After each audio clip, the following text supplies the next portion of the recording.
దివ్యాంగులు వయోవృద్ధుల కోసం తిరుమల శ్రీవారి దర్శన టికెట్ల ఆఫ్లైన్ జారీ విధానాన్ని తిరిగి ప్రారంభించడంపై అధికారులు మీనమేషాలు లెక్కిస్తున్నారు. ఆఫ్లైన్లో టికెట్లు జారీ చేయాలని టీటీడీ ధర్మకర్తల మండలి తీర్మానం చేసినా అమలు మాత్రం ఆలస్యం కావడంపై విమర్శలు వ్యక్తమవుతున్నాయి.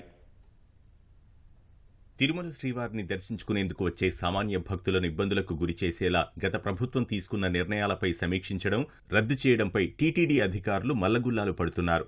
కరోనా అనంతరం దివ్యాంగులు, వయోవృద్ధుల దర్శన టికెట్ల జారీ విధానంలో టీటీడీ మార్పులు తీసుకొచ్చింది.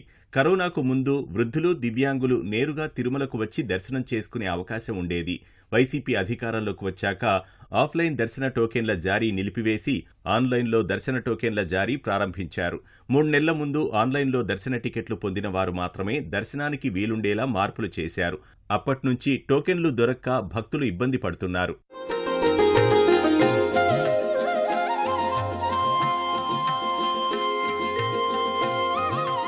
కోవిడ్కు ముందు దివ్యాంగులు, వయోవృద్ధుల దర్శనానికి ఆఫ్లైన్ ద్వారా రోజుకు 1500 టోకెన్లను జారీ చేసేవారు.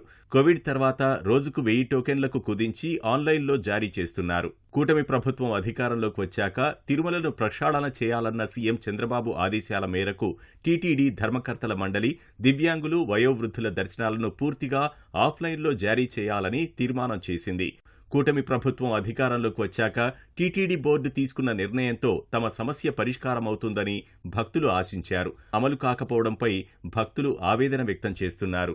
ఆఫ్లైన్లో బాగుంటుందని మా అభిప్రాయం సార్. వికలాంగులు కొంతమంది సర్టిఫికెట్ అవన్నీ ఇచ్చి సర్టిఫికెట్ చూసేస్తే వెళ్ళడానికి బాగుంటుందని మా అభిప్రాయం సార్. 90 years అండి, ఎమర్జెన్సీ తీసుకురావాల్సి వచ్చింది కానీ ఇక్కడ పంపలేదు.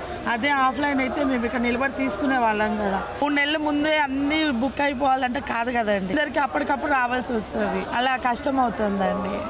ఆఫ్లైనే బాగుంది. రేపో ఎల్లుండి వెళ్దాం అనుకున్న వాళ్ళు కబుక్కును వచ్చి అక్కడ లైన్లో ఉంచి దర్శనం చేసుకుని వెళ్ళేటట్టుగా, ఇప్పుడు మామూలుగా జనరల్ దర్శనం ఎలాగవుతుందో ఇది అలాగ అయ్యేటట్టు ఉంటే చాలా సౌకర్యంగా ఉంటుంది. ఆన్లైన్ కన్నా ఆఫ్లైనే బాగుంటుందండి.